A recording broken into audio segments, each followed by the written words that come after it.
and we want to thank you for being on this call today with Monica Rebella, CPA and President of Rebella Accountancy, which is a CPA firm that specializes in accounting, tax, consulting, and financial services for hundreds of individuals and business clients in California.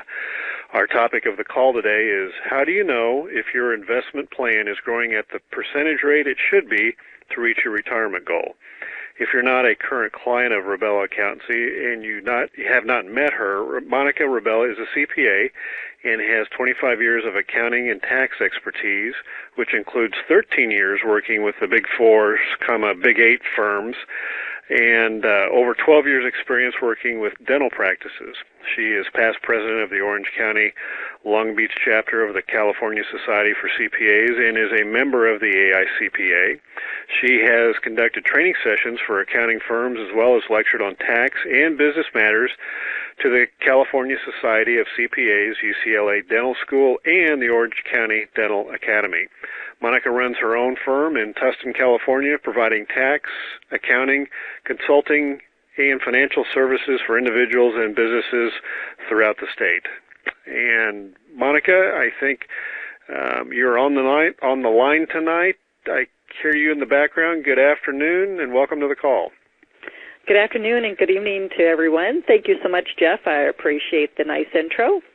Well, everybody, the reason for this webinar is that I hear this a lot from my clients out there, and, I hear it so often. I really just wanted to get this recorded and give some examples to let people know, am I in good shape for retirement? How do I know? How much money do I need? So it's such a common question and a common situation that we deal with. I wanted to get this out there. So we're talking about, how do you know if your investment plan is growing at the rate that it should be to reach your retirement goal? And that's the big question here. We have some slides, and the next slide is, there's a saying, everybody wants to go to heaven, but not right now. So it's the same thing as, maybe you want to retire right now, maybe you don't, and we're going to go through whether you can or not. So then to our next slide, investment planning is similar in that, okay, and here's what it is not. Everybody wants to make money, but we don't want to spend too much time to figure out, what we're going to lose, if we're willing to lose anything at all. Risk tolerance is important. Do you not want to lose any of your money? Well, then it should be in cash, right? If you don't want to lose anything, then don't invest it in anything. What's your target? Do you know what the number is? And I can tell you, my clients don't. They don't know what that number needs to be. So that's part of talking about this as well. Know what deposits, contributions, in other words, are needed and how, over what kind of a time frame to meet the goal, to meet your your cash flow requirements for retirement. So we're going to talk about that. Our next slide is time flies by, and all of a sudden, my goodness, I think I would like to retire in the next 5 years. Well, let's talk about this. Smart people making money think that it's all going to be there for them. All they have to do is they're working really hard, putting some money away, and they think it's just going to magically all be the right thing when they're getting exhausted and tired, and they're going to be good. There is a book out there that I've read, and it's called I Am Smart, But Why Don't I Have Any Money? And that's a recurring theme. What happened? Our next slide is smart people make bad assumptions. So let's talk about what we talk about, what we just said. What are these assumptions that smart people make? Well, if you're working for a private company, just a corporation or a company, and it's not, in the government sector, it usually is my company is giving me raises. They're helping contribute to my 401k, but guess what? Companies aren't anymore. They're not putting money into retirement plans for you very much anymore, right? So now it's up to you. There isn't that contribution necessarily from companies anymore to help you with your retirement. If you're with the government, haven't we seen what's going on there? We cannot pay as taxpayers all this retirement money that's sitting out there for people that are government employees. So the assumption there is I can count on my government pension. Really? It's all being renegotiated. Isn't that scary? And then a business owner.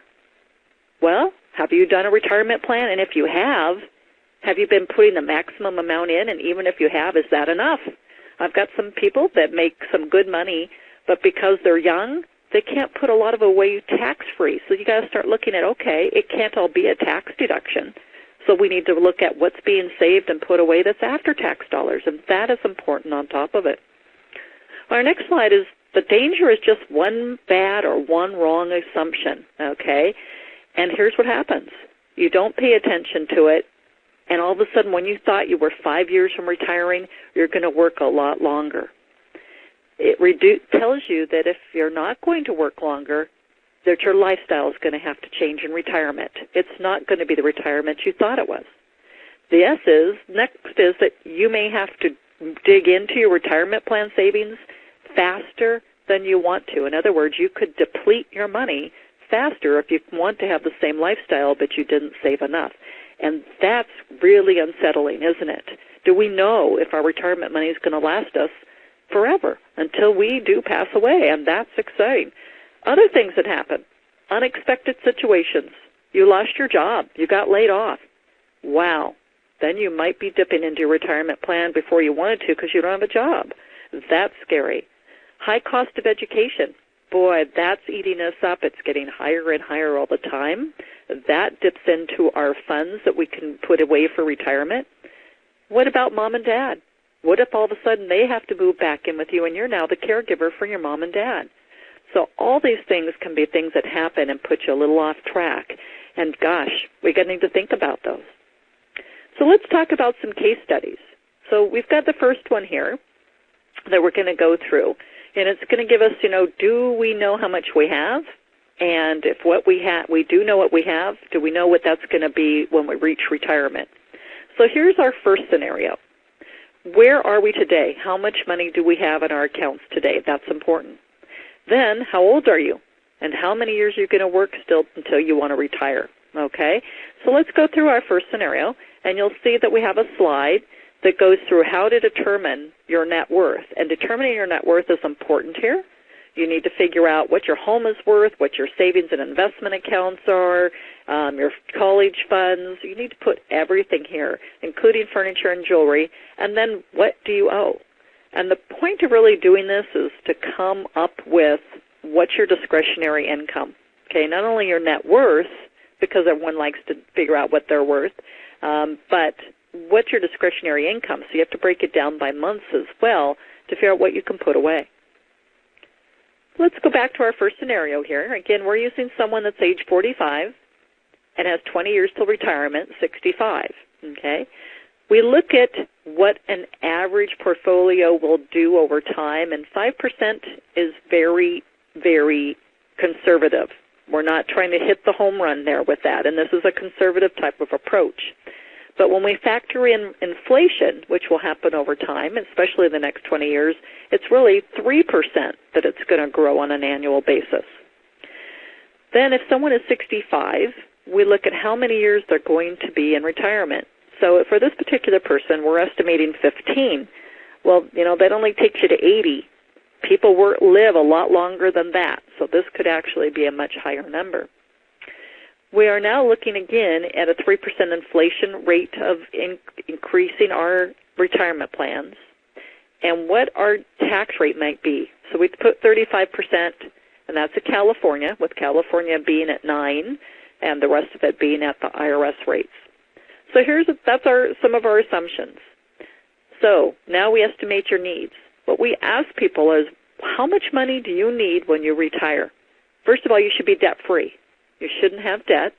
So if you don't have to worry about that mortgage anymore or mortgages on any properties, this is just really money you need to live on, no debt to be serviced. So with this person, we're saying $60,000 a year, plus we're kicking in some Social Security, and we'll see that. But taking the $60,000 and knowing that we have to replace that in retirement years, that it's going to be less than $60,000 when you retire. We're looking at more like $45,000 to $42,000 is what it will be cash worth when you retire. And then we look again at our tax rate at 65%. So if we look at that, what you really need to have is $64,000 at retirement to net you in your pocket $42,000. That's all that this is saying, is that you have to have 64 so that you have $42,000 in your pocket. The next step of our calculation is, what are you going to get for Social Security? So for this instance, we've actually said $24,000 in Social Security a year. If we take some kind of an inflation, the last few years, Social Security hasn't gone up. It went up this last year. So there's odd things happening there as well, but we used a 2% increase. So we've come up with what we think Social Security will be in 20 years when this person retires, which is 35. Our next part of our calculation is, again, taking the $64,000 that we believe the person needs to have 42 in their pocket, the 35 that we think Social Security will grow to in 20 years. This person wants to have $100,000 in retirement every year. Okay, that's what this person needs to have to live on it, and it covers having taxes included in that number. So look at our calculations. Again, we're looking at 15 years in retirement. This person, again, is 45, with 20 years to go. And you'll see, jump down to the bottom, they need $1,400,000 at the time they retire so that they can have $100,000 a year. You're saying, wow, $1.4 million, and they've got 20 years to go. Yeah, they have 20 years to go. Let's flip to the next slide.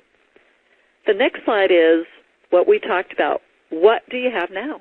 What are your assets right now? So our assumption with this person is that they've got $50,000 in savings accounts after tax dollars. They've got $150,000 right now in 401k and deferred income, retirement income. So right now they've only got $200,000 in retirement accounts, this particular person. They have 20 years till retirement. What we think their dollars are in a 20-year look forward is $293. That's what we think their estimated retirement dollars on just that is going to be in 20 years. So only $93,000 increase from that number. Okay, go back and look at the fact now with the next slide is that they needed $1.4 million. If we take away the $293 that we just calculated, thinking that that's what it'll grow to, it leaves us $1.1 million. They're $1.1 million short of what they need to have. Now we've got 20 years to get there.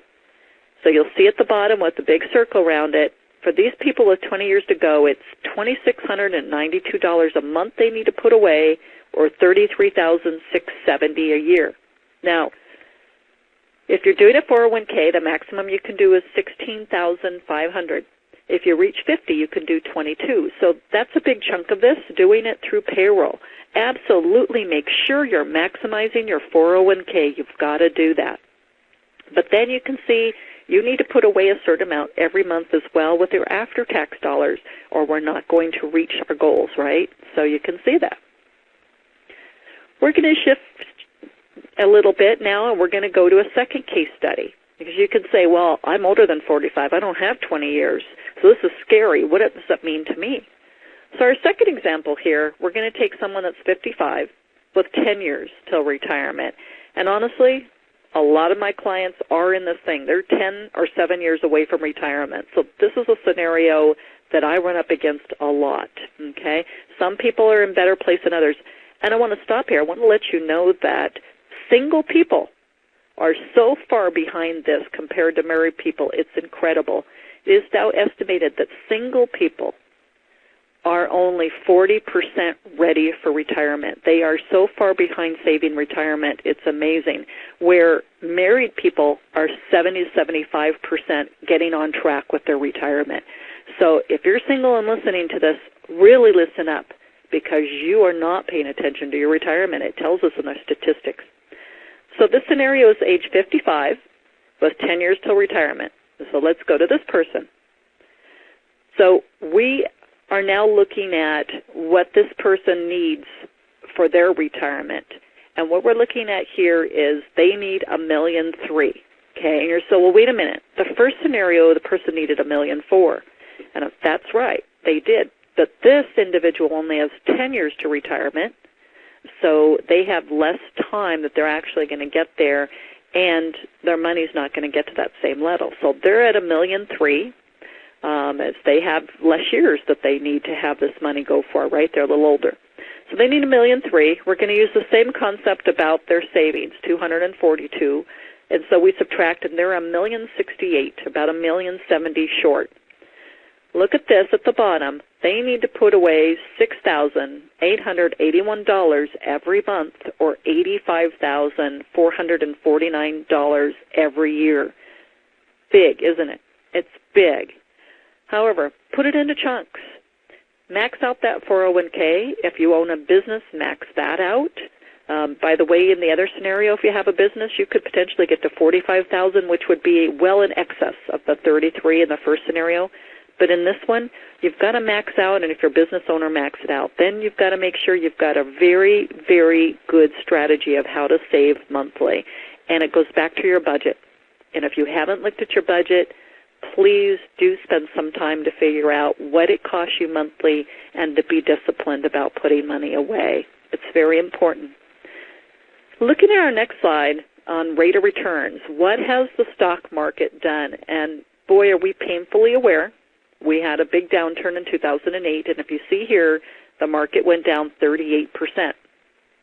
So we've had a big hit. Now, the good news is that in 2009, 2010, the market came back 35, 36%, right? Almost recovered from 2008, but no growth, right? So we weren't even back to where we were December 31, 2007, and not to mention the fact we didn't have any growth. So we're still behind, and you've seen our roller coaster in 2011, right? So looking at the last few years, it's tough for people that were trying to retire or have retired. Boy, does it look really sad for them right now. You hope they had excess assets. Well, let's talk about risk tolerance, because this is all about it. You just saw what the market has done. If you don't want to lose a single dollar, you don't want to have anything in the market. But I'm going to tell you that's really the wrong way to look at it. Over time, the stock market does very well. It appreciates better than anything else you can do. So over time, you need to be in it. Now, when you get to retirement, you shouldn't have a lot of your money in the stock market. You can't make it back up. But until that time, you always should have some in the market, because it's a hedge, right? If the stock market's not doing well, you're going to have more in fixed assets, in fixed income rather, and bonds. But if the market's doing well, you want to have more in the market. So it's all a matter of how aggressive you want to be, how much time you have, and your scared level. How scared are you that you might lose it? And that's called your risk tolerance. This person has got 75% of their assets in the market. Now, there's an adage here that says if you have that much, you better be 25 years old. Because when you're 25 years old, the concept is you have 75% in the stock market and 25% in bonds. This person better be young to be this aggressive or have a lot of time still on their side to invest, because that's a huge amount that's sitting there for this bumpy ride in the market. Let's go to our next slide. Our next slide is a very conservative portfolio. It means this person is quite concerned about the turbulent time in the market. They've actually got 35% of their assets in the market. So if we use the same scenarios before, if they've got 35% in the market, 65% are in fixed income, the person's probably 65 years old, because that would be the way some of this stuff works. And at 65, you're starting to retire, and you may make it even less in the stock market because, again, if the market goes down, you can't make it back up. You just don't have time on your side. But if you're not in retirement yet, you're in your 50s, this is a pretty consistent portfolio right now that we see out there. Okay, well, here's the next warning here, and I chose someone going to the dentist because I have a lot of dentists as clients, and boy, isn't that scary. You see that shot, right? Well, here it is. I'm okay losing what percentage of my portfolio? So this is your scared meter. How scared are you? Are you willing to risk any? 5, 10? How much are you willing to lose? But know that you'll make it back up. And again, in 2008, the average stock portfolio lost 25%, but we showed it was actually 38% down. And I'll tell you, a lot of portfolios were there. The best I saw was negative 2%. That was the best I saw from some portfolios, and that's astounding. That's just absolutely astounding. So, we have to say this to ourselves. Where are we on the scared meter? So here's our next slide. We want to start with what you know. What do you have today? You really need to get your arms wrapped around what you have today. You need to figure out your budget, to figure out what you really spend your money on so that you can get an idea of what you need in income when you retire. That's going to drive how much you need to save for. Because if you want a lifestyle where you are now, take out your debt, that'll give you an idea of the income. Then we start moving towards your goal of how you get there between 401k, retirement plans, as well as your after-tax dollar saving. So find out where we are now, figure out where you want to be when you retire, how many years. Then we look at the scared meter. How scared are you that you might lose something, and then figure out where we go from there. Our next slide is about risk tolerance and what these various type of investments are that you have to think about on your scared meter. So the first one is liquid. There's nothing scared about that. Cash, savings, money market, CDs, okay? These are all things that aren't going to lose any value at all, right? But you're not going to make much on them. You know, what are we getting now, 0.0002? And we're getting such low amounts, so you're not going to make anything. They're not going to grow, but you won't lose anything. Equity, stocks, that's purely what it is. You're in the market. Bonds. Bonds are not as risky as stocks. They're still things that you buy through the stock market, if you will, but they're bonds. And what they're meant to do is give you income over time. They give you interest over time. They don't really lose value. But in saying that, they can sell for a little bit less than you bought them for, but they're really the long haul, giving you a fixed income. These are these type of fixed incomes. Real estate. Well, we all know where real estate is at these days. If you're a buyer, you can get some good deals. If you own real estate, you know it's gone down in value. It's a very long-term, not liquid investment. It's good for the long haul. If you have no debt on it and you've got renters, you have income. So it can be a positive thing in retirement. But it is not liquid. You cannot go sell it tomorrow. But it may be a good income producer. I've got people that own their buildings, and people pay them rent. That's great as long as you don't have vacancies, right? And I think you've all been up and down the streets knowing there's a lot of vacancies in places. So it's one of these where it's great if you have renters and you've got the rent and you don't have debt, okay? Speculative investments. This is gold, silver, my friends. These are the things that you don't have control over. It has control over you. Getting involved in partnerships where you're not the general partner. These are very speculative. It's never to be the most of your money. If you want to dabble in it, great, but you can't dabble if you don't have excess that's clearly and solidly in a good plan for you. It's only if you've got some extras that you want to play with, but you've got to have a solid portfolio that's making money for you in a very, very good managed portfolio. Then if you have some extra, you can go into those things. I find people that want to get into real estate partnerships and they don't know who the general partners are. They have no control. They're giving them their money. You're just literally giving your money to them. So it's never meant to be much of your portfolio unless you already have a solid one. And you can lose risking it, because this means you would potentially lose it all. So understand speculative means you've got to think, I will get zero money back. That's what those mean. Well, the next slide is a complimentary meeting with me.